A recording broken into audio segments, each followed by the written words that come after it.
Салам достор. Мен петличканы мындай кармап сүйлөйүн, анткени мынтип кармаганда үн чыкпай калат экен. Ошо арзаныраак алгандыктан ушинтип чыгып атат окшойт. А, Бул чыгарылышта үйгө жылуулук киргизүү боюнча айтып берем. Бул жакта отопление киргизгенден мурун биз үйдү 2 ай аралыгында бүттүк. Мисалы үчүн октябрдын башында акча берилсе, үй ноябрдын аягында бүттү. Ноябрдын аягында чатырын жапкандан кийин кар жааган.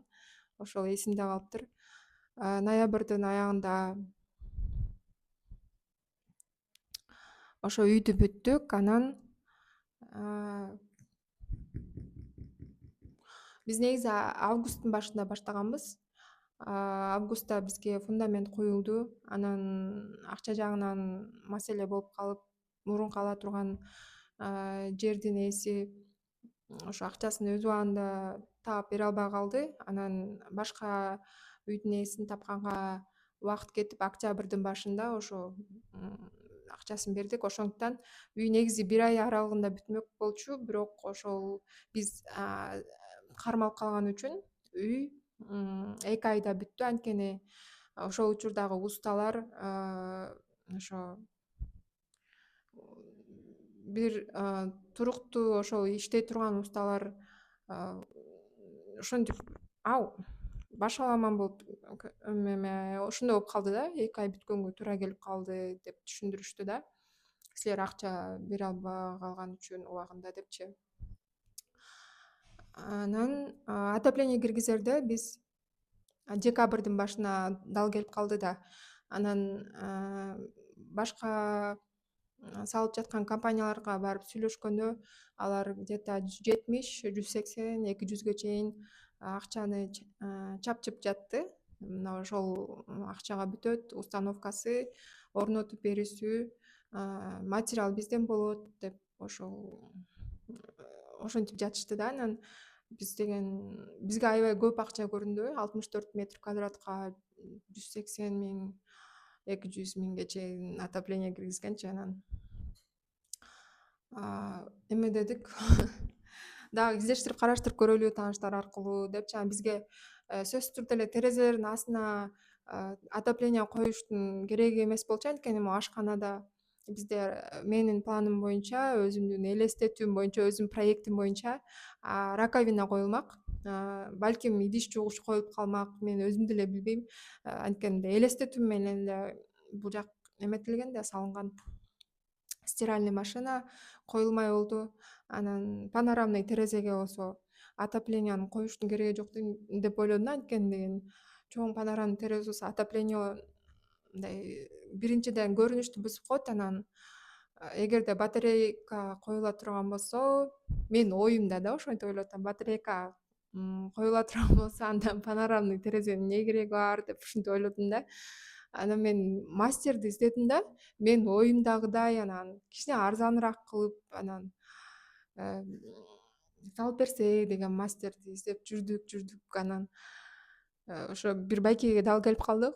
Ал байке ушул тармакта 15 жылдан бери иштейт экен. Өзү сваркада да сварщик болуп 20 жыл иштейт экен. Отопление орноштуруу тармагында 15 жыл иштейт экен. Ошо жалпысынан 20 жыл ушул тармакта иштеп, тажрыйбасы бар экен да. Тажрыйбасы жакшы эле экен. Анан келгенде эле мага байкенин жаккан жери мындай илгерки СССР учурунда иштегендер мындай честный, анан жүргөн тургандары айырмаланып турат да, заманбап инсандарга караганда деп айтсам туура болот го. Мындай тамеки, папирос тарткандары, анан кирип келип мындай сүйлөгөндөрү, анан мындай эмеси өзү менен каражаттарын жана ченеген аппаратураларын алып келип турган. Илгерки да баарычы мындай илгерки мындай калың материалдан жасалган эмелер, сумкалар, кол баштыктар, ушундай мындай по-любому эме да, мындай мурунку адамдын кишиси экени сезилип турат да. Анан аны көргөндө мен өзүмдүн атамды көргөндөй болдум да. Алмаз байке болчу аты. Мага бир көргөндө эле эмнегедир жакты.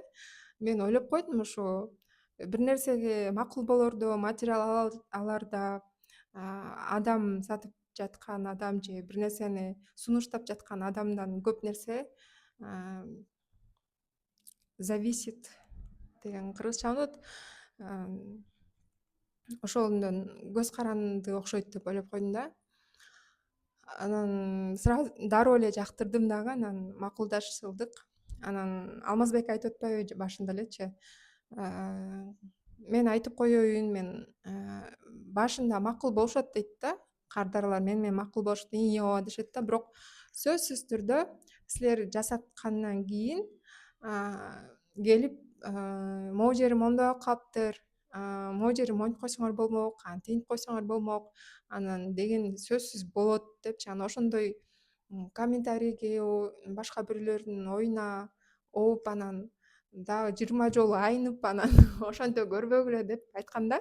Анан анткени менин практикамда көп болгон андай деп, жана эскертип, материалдар менен тааныштырып, мага жалпысынан жакты. Анан мен Алмазбекеге айттым да, Алмазбеке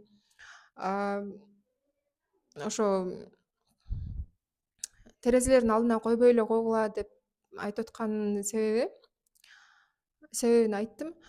Просто деген макта ушинтип орто жолдо унутуп калган адатым бар. Эмне деп айтаарын билбей. Бул жерде убакыттан пайдаланып, башка мастерлер терезенин алдына сөзсүз түрдө отопление коюуну айтып кетишкен. Анткени кышында сөзсүз түрдө терезе тердейт эгер отопление койбосоңор деп айткан. Ошол учурду кошо кетейин анда. Терезелерин Алмазбекке түшүндүрүп айттым да. Алмазбеке, бул жака ашкана турат, мен отопление койдурбай эле коеюн деп атам. Угуп атабы? Отопление койдурбай эле коеюн деп атам, анткени менин оюмча ал жак деген раковина тургандыктан мешать этип калат. Анан деген бул терезенин астына койгондо деле болбой калат го. Надо сделать так, чтобы могу үйдө жылуулук бирдей кармай тургандай отопление коюш керек болуп атат. Эмелерди, отопленияларды десем, анда байке айтты да, сиз өзүңүздөр артта видеолордо көрүп тургандай экөөнү коелу бул жака, анан паук кылып, паутина кылып коелу деп ушу сунуштаганда, ошондо бул жактагы берилген жылуулук мындай циркуляция болот деп айтты да. Жылуулук точно болобу ошондо десем, ооба жылуулук берет деп айткан. Анан спальняга дагы бир отопление коюлду, бирок стенада ушундай сиз көрүп тургандай паутина бар да. Ошондо душка бирөө коюлду. Жалпысынан 4 отопление коюлуптур. Негизгиси байке ошо сезон учурунда болуп калгандыктан декабрь айында бошобойт экен да. Бошобойт. Анан биздикин суббота воскресенье гана күндөрү карап бергенге, ченеп материалдарды карап антип бергенге ошо суббота воскресенье гана күндөрү убактысыз болуп жатты байкенин. Анан мен өзүм материалдарды алып келип, кайсын ал десе ошону алып, анан ошентип бүткөнбүз. Отопление бизге кечкирди, очередке туруш керек экен. Анын да өзүнүн эмелери бар экен, жолдору. Ошентип үйгө бизге жылуулук кеч кирген. Саламатсызбы Алмазбеке? Саламатчылык. Бүгүнкү ошо иш процессиңиз тууралуу айтып берсеңиз. Биз бул жерде бул үйгө жылуулук коюп атабыз, система отопление.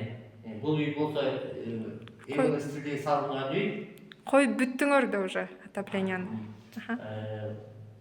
Бул үйгө ылайыктуу паук системасы коюлду. Паук системасынын иштеши ысык суу үстүнөн келет. Бул ылдый түшүп радиатор. Радиатордан ысык чыгып, астыкы труба бул обратка. Подача обратка. Бул бияка коюлган себеби бул үйдүн панорамасы турат, терезе. Мүмкүнчүлүк болгон жок, ошон үчүн биз муну бул жака койдук. Бул жерге себеби терезе ачылат, тоскоолдук болот. Биринчи, экинчиден бул жерде карматууга мүмкүнчүлүк жок. Üçüncüden bolsa bir жердин бөлүшүүбүз бар. Ошол себептен биз бул радиаторлорду бул бетке коюлду. Бул жакта да мүмкүнчүлүк жок. Эмнечи дегенде бул жерде гарнитур кухнянын гарнитурда тоскоолдук болот. Ошол үчүн биз бул жака койдук. Бул жактан деле циркуляция кетет, ысык аба үстүгө чыгат. Музак астынан келип циркуляция боло берет. Эч кандай эмеси жок, коркунучу жок эле. Бул жерде эч кандай коркунуч деле жок. Естественный циркуляция болот. Анткени мага буга чейин отопление коюп берген кызматкерлерге байланышка чыкканда айтышканда сөзсүз түрдө терезенин астына отопление болуш керек, анткени ал кийинчерээк терезенин астын ичи влажность пайда кылат депчи, нымдуулуктучу. Анан биздин үй монолит үй болгондуктан, жылуу болгондуктан ошол себеп анан эмне деп койдум? Эми мен түшүндүрүп кетейин. Терезенин астына койгон себеби терезеден undак аба, радиатордон чыккан undак абаны бул айдап турат биринчиден. Экинчиден бул терезени кургатат. Бирок бул райондо сырыс жок. Сырыс жок болгон үчүн буну башка жака койсо болот. Жалпысынан айтканда, терезенин астына койбогон күндө деле ушундай коюлган отопление үйгө жылуулукту достаточно бере алат. Жылуулук эч кандай бул таасир бербейт. Ысык сырда өйдө көтөрүп бул ичет. Циркуляция боло берет. Анан биз жатаканага, анан душка бара кетели сөзсүз. Биздин жатакананын квадрат метри канча экенин билбейм, бирок мындай чакан эле. Алмаз байке бул жака бир эле отопление койгонубуз жетиштүү деп айтты. Анткени Бул койгон себебибиз бул радиаторлордун ар бир кабыргасы комнатанын эсебине эсептелген. Ар бир эле кабырга 2 квадратка чейин ысытат. Буякта жетиштүү. Бул комнатага жетиштүү, бөлмөгө жетиштүү. Душка болсо бирөө кетти бул жака дагы. Буякта болсо сушилканын газонуна радиаторду коюп, буга да кулатса болот. Жылыйт. Бир эле эмеси болуп калдым, ага уборный эле туалет турат да. Дааратканачы. Анан мондай отурганда бетке тийип калган экен кышкысынчы ошо. Берерээк мына кыйгачыраак коет окшойбуз. Гофр бар, унитазды жылытышса болот. Гофр аркылуу. Гофр? Унитазды гофр отот, гофр ары бери жыла берет. Ары бери жылытса болот. Сизге рахмат, Алмаз байке, сиздин жумушуңуз үчүн. Үйүңүздөр жылуу болсун. Рахмат. Мына суу толду. Ушинтип уже суу толгондон кийин уже мы можем подключать газга.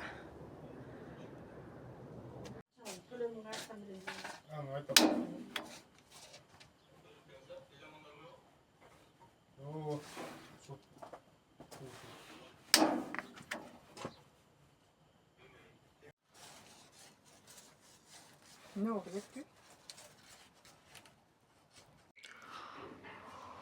Çıpçılı.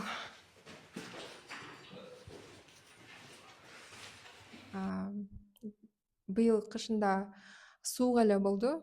Анан Алмазбекке айтсам, дагы быйыл кышында дагы бир кыштап көргүлө 2026-жылы. Дагы көргүлө деди, анткени отопление өзүм айткандай эле киргенге чейин эле бул жак шуу алып башталган. Шуу алып баштап, азыр стеналар жарылып жатканынын себеби да ошондон. Анан быйыл эгерде суук болсо, анда дагы ашкана жакка дагы бирди кошконго туура келет. Да кошчу жерлер болсо кошобуз деп айтты да.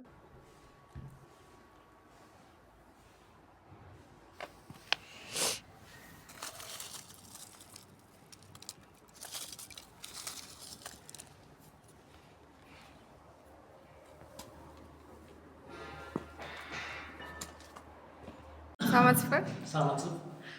Бүгүнкү жумуш тууралуу айтып берсеңиз, тиги иштеп атабы, могу эмеси? Биздин үй монолит үй. Буга чейин кирпич үй же болбосо газоблок же болбосо башка материалдарга отопление коюп жүрдүңүздөр да, биздики монолит болгондуктан биринчи жолку жумушуңузбу бул же болбосо мындай үйгө уже койгонсуздарбы? Анан бүгүн киргизгенде кыйынчылык жараткан жокпу?